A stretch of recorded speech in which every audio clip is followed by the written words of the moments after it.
Yo, listen, you rockin' with the GOAT of the game, HipHopGamer, Hot 97, GGL, Global Gaming League. That's how we do it. Now listen, everybody knows about my grandmoms, you know what I'm saying? Teaching me how to play video games since I was 4 years old. And now, obviously, it's my career, right? I got something to show you. Because the first game I ever played was Pac-Man, Atari 2600, all of that. I said that for a reason. Follow me.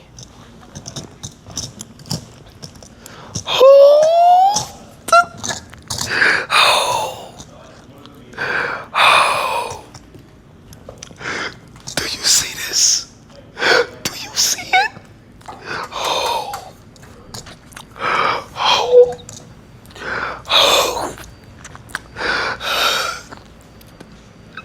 Look at this.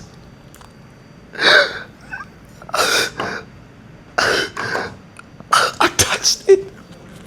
Oh, the cartridges. This is what I grew up with. This is the first system I ever played in my life.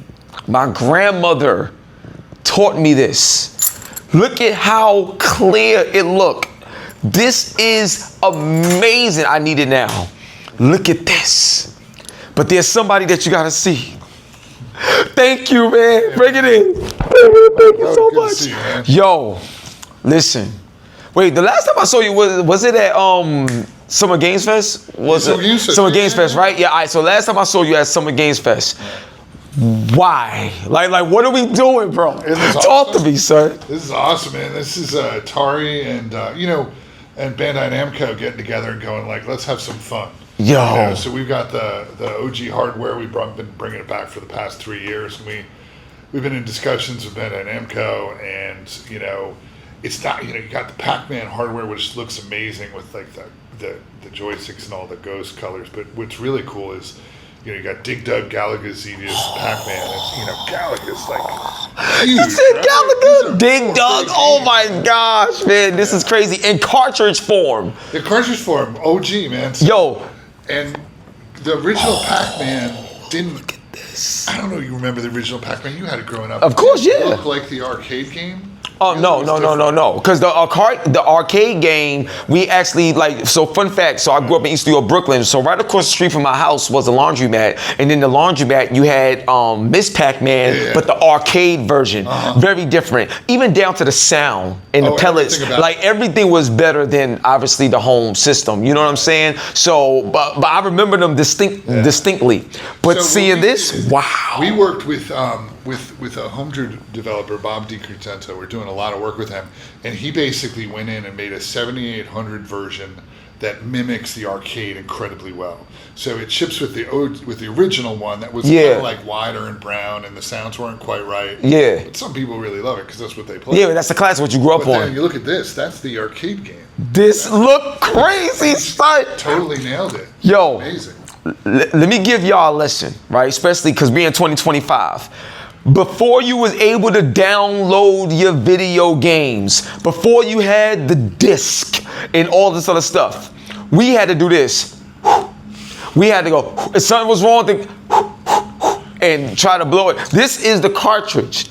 All the data is right in there and on top of a board that's right here. So I'm telling you right now, this is gaming. This is what it is. This is the source. And I'm about to play some Pac-Man. You know what I'm saying? Real quick. So, is it all right? I can give it a go real quick, bro? Get in there, man. You know what you're doing. Let's get it. Oh, my gosh, son. Now, listen. What I don't understand is normally, back in the day, we didn't always have what we have right now with all the controllers and all these buttons. Oh, look at the joy. Look at the front. Yo, look at the front of the joy, son. That's fire, bro. That's cool. This is what we had to work with. Joystick and a red button. This is gaming back in the 80s. Crazy.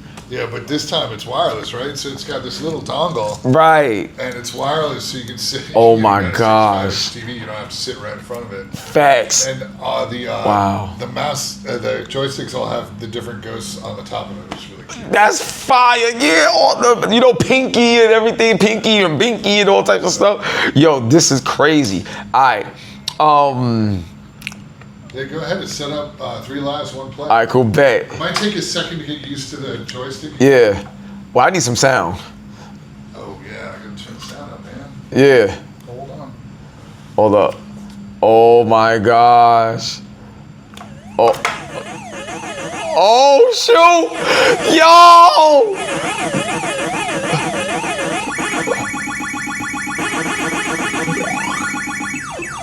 Wow.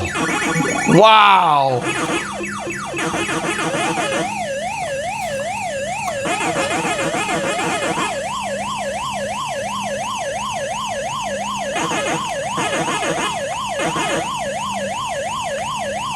Ah. Dang, man. Wait, hold on a second.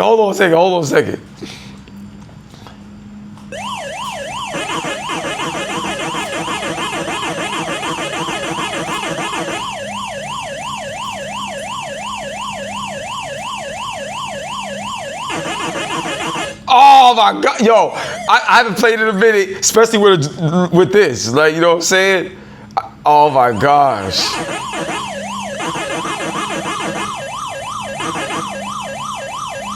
Let's go. Come on. You know what time it is. Come on. Let's go.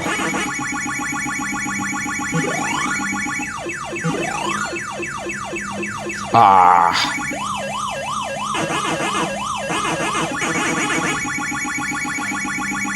Let's go. Let's go. Ah! Come down. Let's go. Ah, let me get some points. All right. Let's go. I just played Pac-Man on the whole. This is crazy. Yo. Oh yeah, I forgot, you can't pause it, stuff like that. But this is crazy, man.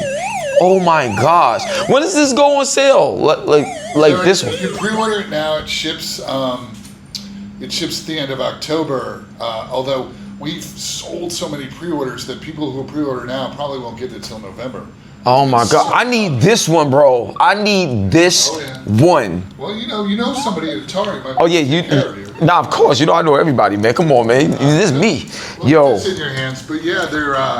Wow. Yeah, it comes out and start shipping it towards the end of October. We're really excited about it.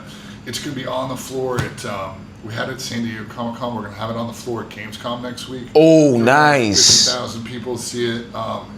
Yeah, we're really excited about it. And then, yeah, we can't wait for it. It's like perfect for Christmas. Yeah, nah, this is it. Start shipping. And we've been selling it at pre-orders on Atari.com, and people are buying like every color joystick. Yeah, nah, you got to. So I have an interesting question for you, right? When it comes to today's technology, right? Like, going back to the joysticks, I remember back in the day where, we playing the game having fun, but sometimes it was a little like difficult. It's not like an arcade like joystick where it felt more like easier to actually like move with like less stiffness. Do y'all have any ideas or plans to kind of like update even these joysticks, maybe after the release of this, to kind of have like a pro model? Like, you know what I mean? Interesting question. So, and I don't want to speak too much out of turn because I'm not the hardware engineer here, but so the first step we did was like, okay, well, we need to go from the original blueprints. We need to try, spend a lot of time trying to make sure they found the right elastomeric for the red and the right rubber, right, to make sure that because there's like a cohort that wants the original, right? But then also, you know how the old joysticks were, they loosen up a little over time, make it easier to play with. So these are kind of like that, although they're more durable than the original ones. But the first thing we did is we added wireless, right? So it ships with 2 dongles, so you can use it with this or with the PC, which is cool. So if you're like home, What? Wait, hold on, bro. You tell me I can hook this up to my PC just to play around with it? So it ships with 2 of these, right? One is the old DB9 that'll hook up with the new gear, but if you have an old one at home, it'll work with that too. So you can have one from 1979 and have wireless with it. But then, there's a USB version. It'll hook up to any USB device.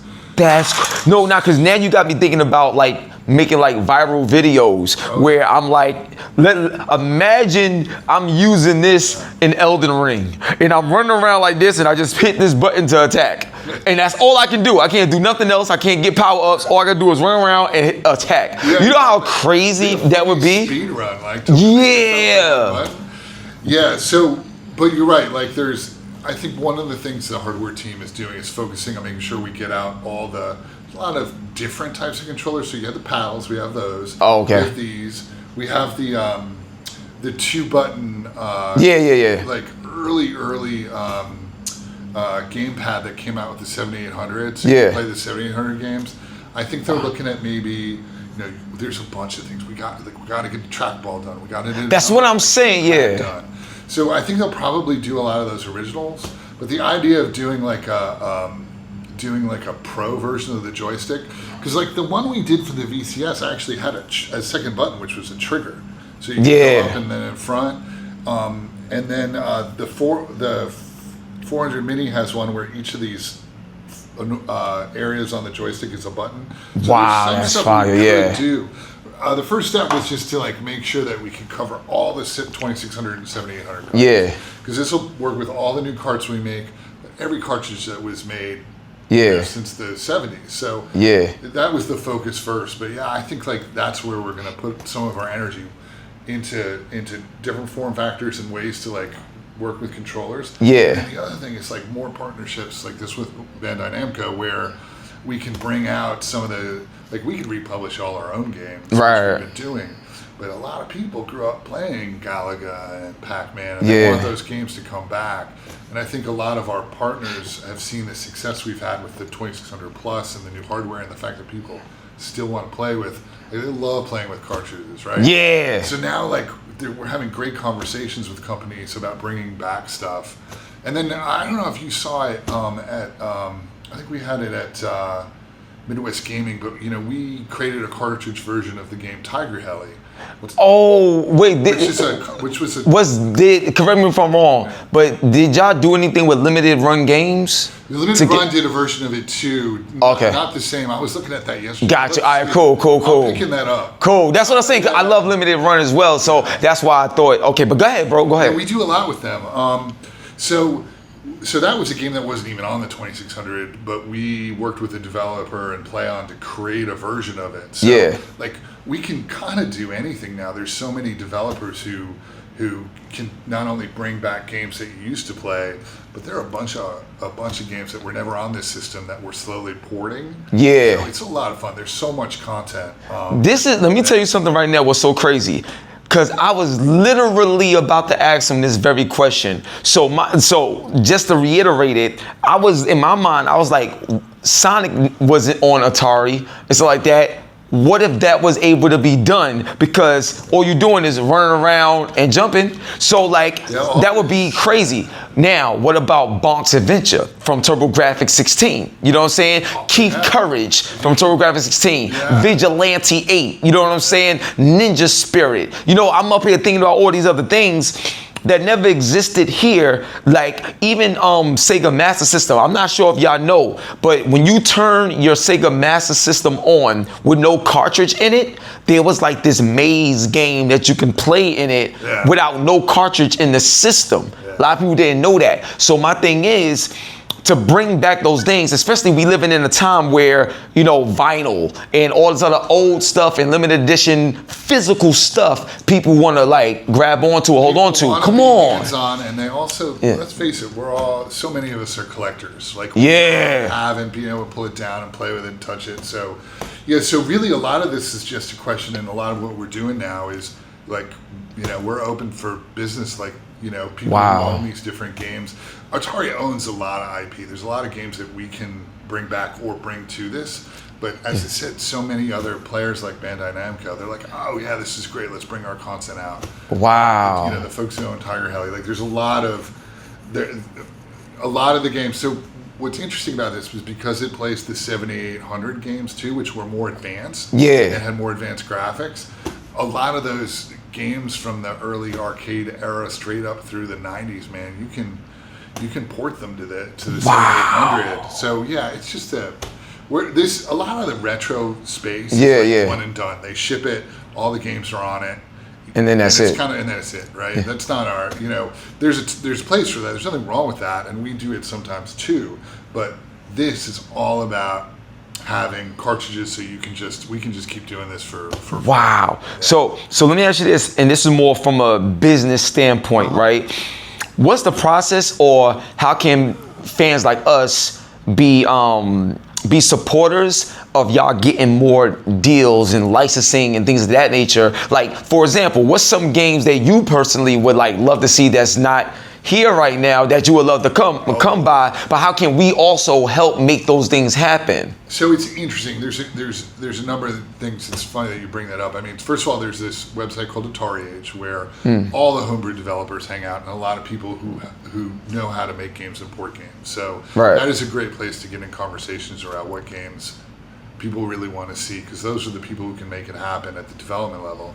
And then also, I think there are a lot of IP holders who pay attention to what's going on at Atari Age and also Moby Games, which is another part of the Atari family. Moby Games is like the biggest online database of all gaming information, right? So, but yeah, we're in constant conversation with people. I mean, everybody, and I don't know, it's interesting. You have to be a little circumspect, but actually you're incredibly positioned to do this. Of course. You talk to everybody, right? Bro, so I'm the GOAT for real. You know how I get down. Yeah. You can say, you need to call Atari about this. That's like, you're probably... No, I would reach out to Atari myself and be like, yo, I got a situation. Because what I would do, I'm the kind of person where I would bring some of the people from Atari to the New York Stock Exchange. And they have a real big business and gaming meeting on camera, interview, all of that. Be like, yo, why we don't got this? Who needs the what?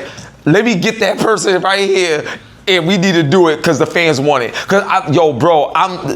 You just opened my mind up to so many other things. Yeah, what I will say is that, from my perspective, when we first started this, with the 2600 plus 3 years ago, there were people who owned some really classic games from this era who were like, we're not, it's not, and now they're talking to us. So wow. It's working, and I don't want to name names, but Bandai Namco was like the first one to raise their hand and say, wow. And I think I think this stuff, it's been really fun working with them, and they've got once again, Galaga, Dig Dug, Xevious, Pac-Man, these are classic. Now, such important. I gotta do this, man. Mm-hmm. Can I change the cartridge and put in Galaga? Whatever you want. Come on. Let's go. Let's go. And you know what? Let me. You know how the old one you used to have to carefully turn it off. Yeah. The secret is you don't even need to do that. Oh, I can just take it out. Take it out. Get another one. It'll work. Yo, that's crazy. Wait, hold on. I'm just emotional right now. I'm emotional. Yeah, get ready. Just for the sake of it. Just had to give you one of them. Woos. Just one of them.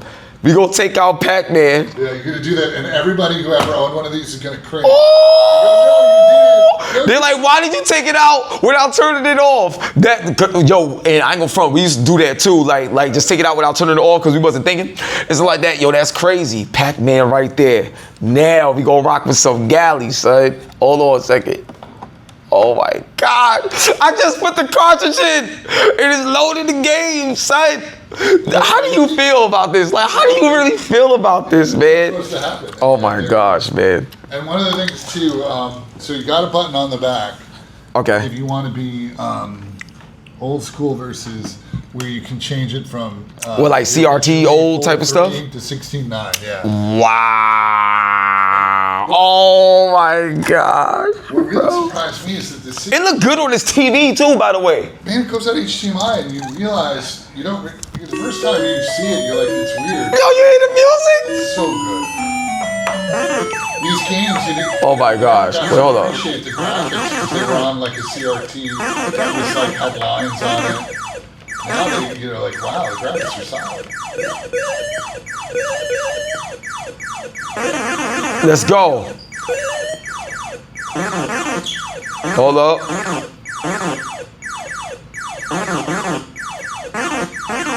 Yo, I remember these sounds, bro.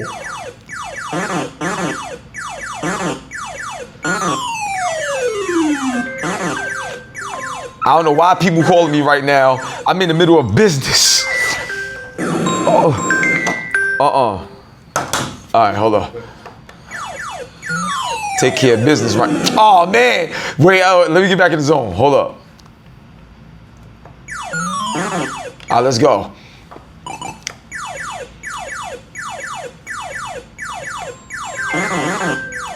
Oh, you keep killing me. Hold up. Hold up. Dang! Hold on, wait. Oh, no. We gotta do that again. Word up. I'm a busy guy, so people be calling me all the time. They gotta wait. Maybe I'm putting this joint on vibrate. They gotta wait. Word up. Hold up. All right. Boom. All right, let's go. Old school. All right, let's go. You don't know what you done started, son. Oh my gosh.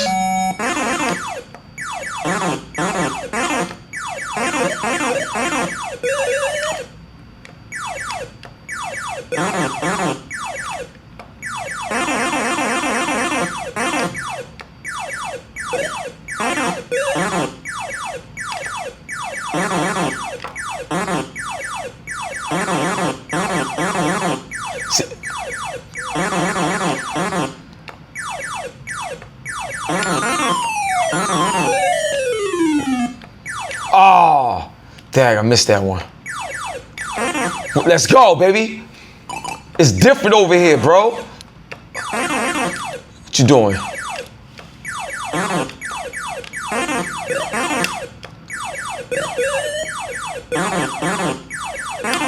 Oh, and I knew that was coming too. Look.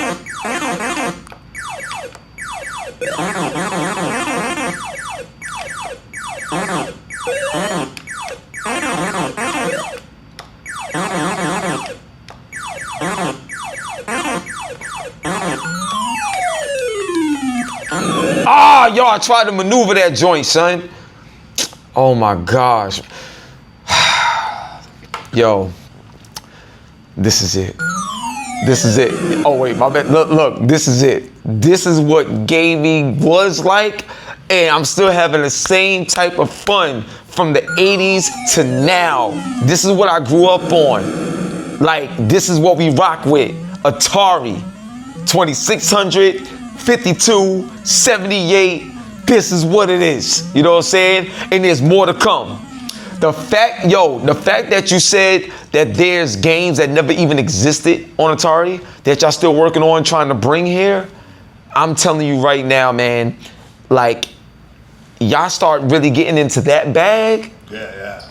it's over, bro. It's so much fun. I mean it, man. Yeah, there's so many games that, where you're like, oh man, why wasn't that? Well, it may be. It may be. We may make it a 7800 game. Yeah. There's a bunch of stuff too that people really want to see old Jaguar or 5200 games, and right now the easiest way for us to bring them back is to port them to 7800, and they just go right in this thing and play. So wow, we've already done some 5200s. We got more coming.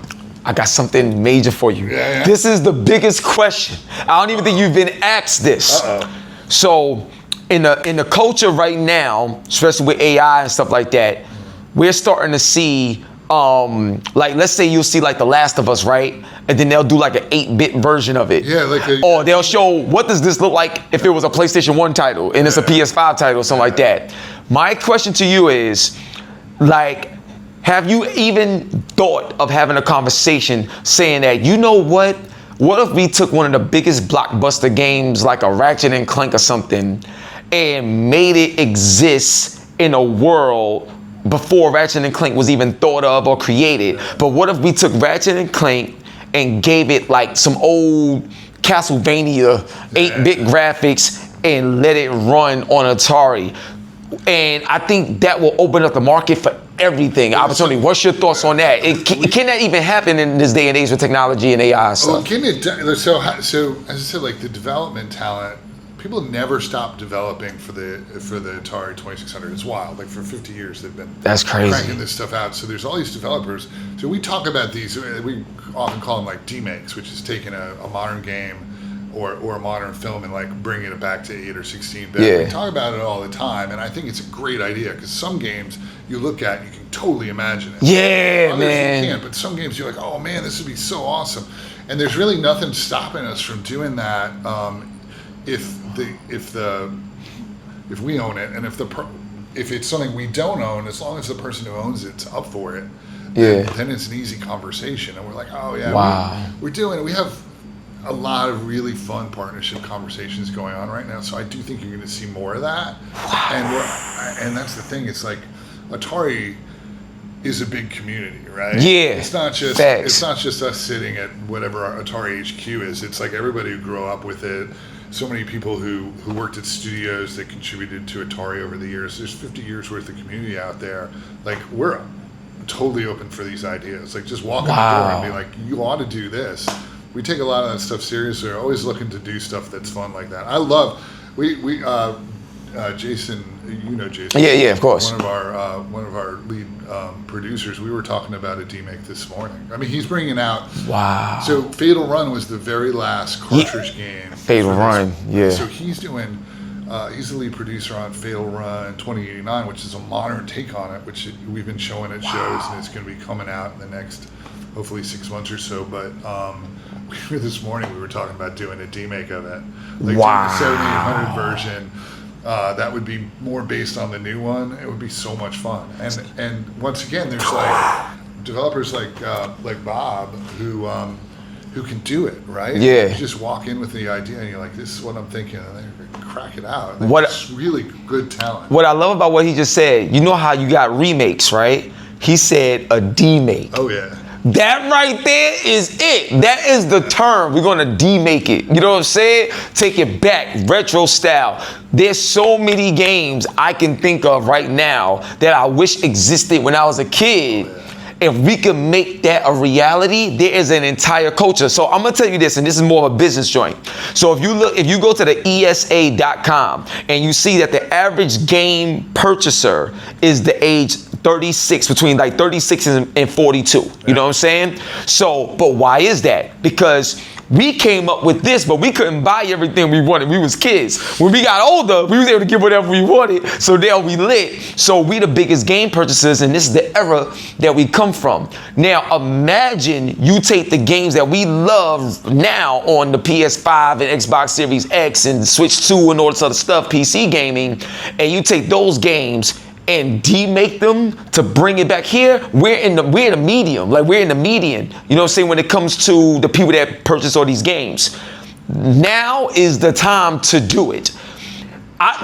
Bro, I'm already looking at you saw Ninja Gaiden Ragebound and stuff like that, and Shinobi and all this other stuff. Like they already kind of like playing with that, you know what I'm saying? Making new games, but making them look older and stuff like that. So there's obviously a market for it. I would love, there's so many games I can name, but I'm gonna just name one game. All right. I would love to be able to play God of War on Atari.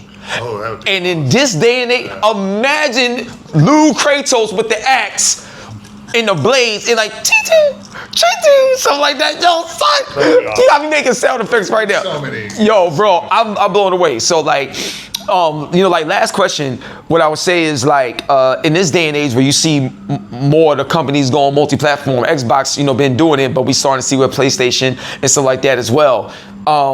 Do you think that these companies would, because everybody is like partnering up together more, and that's what the culture is becoming for the sake of scale and growth, do you think that this will be more common now to be able to have more demates and take it from there? I 100% think so. I mean, if you look at, so Atari's business, right? There are two studios that are part of the Atari family that you know well, like Digital Eclipse. Yep, Digital Eclipse is lit. For doing these collections where they can port stuff from this era all the way up to the early handheld and console area, and make it all work on modern stuff, right? So they've got all sorts of, we announced the Mortal Kombat collection. It's got, it's got all that awesome I can't wait. So, and that wouldn't have been possible if and of course, like the first party platformers are really excited about it. Warner Brothers was, obviously the sponsor of the project. They were really excited about it. That kind of project. So we've got that studio that's doing all these collections, and that's one way to bring all this content that never existed on a Switch 2 or the latest Xbox to it. Then you got Night Dive, which is known more for remastering, and they did The Thing and System Shock and Star Wars. The Thing was crazy back in the day. Yeah, I love The Thing. The new Yeah, version of The Thing is insane. It looks so amazing. it looks great. Yeah, It's great. I love the blue. Like I always love the blueness, like around because of the snow and everything, and then all the creatures coming out. Yeah, yeah. So you've got all these, and none of that would be possible. Like Digital Eclipse and Night Dive, a lot of their projects couldn't happen if the people who didn't own those games weren't thinking, who can I work with to bring these back? Who can I work with to bring these to the Switch 2? Who can I work with to bring these out again in physical? So, and that's kind of like Atari's sweet spot. But, and I only say that to sort of reinforce that I think the answer to the question is yes. So many people who own games from the last 50 years are looking for ways to bring them back, whether or not it's a demake or a remaster or a collection. And frankly, for a lot of them, all three. Like, why not? Got you. Why not? Yeah, why not? Why not do a collection and then, sure, like, give me an 8-bit Mortal Kombat. That'd be That would be crazy. So awesome. Now, technically, I lied because I said one last question, but this question is the last question for real. All right. So now I'm partnered with a company called Plitch. So you remember Game Genie back in the day. You know what I'm saying? So with Plitch, you know, you get infinite ammo, infinite health, infinite skill points, or infinite money, and you could do all these other cool things. You know what I'm saying? With a lot of the games, I use it all the time. So my question to you, because growing up, especially back in the day, all the magazines and everything, you go in the back, you see the tips and tricks, you got all the cheat codes, all the cool stuff, invincibility. Like, are y'all open to bringing that to this platform where we can have like infinite, like right now, what if I had like infinite lives and I could just keep going instead of dying or whatever? Like, are y'all open to having that, like what we had back in the day with the Game Genies of the world? Because Game Genie on Sega Genesis was crazy, and Super Nintendo. I would love to have that with Atari, bro. I have no idea. It's a really interesting question. I mean, obviously, it's not an internet-based device. So you would have to have some sort of, like, it would need to evolve, but I don't know where this stuff's going to go. I think as people, the more people who migrate to it, and it's been incredibly popular, like we sort of suspected that people would be excited to have physical cartridges back yet, but like this has probably exceeded our expectations. So I don't know where it's going to go. I mean, stuff like that, but right now it is what it is, right? You know, it's not internet connected. It's old school.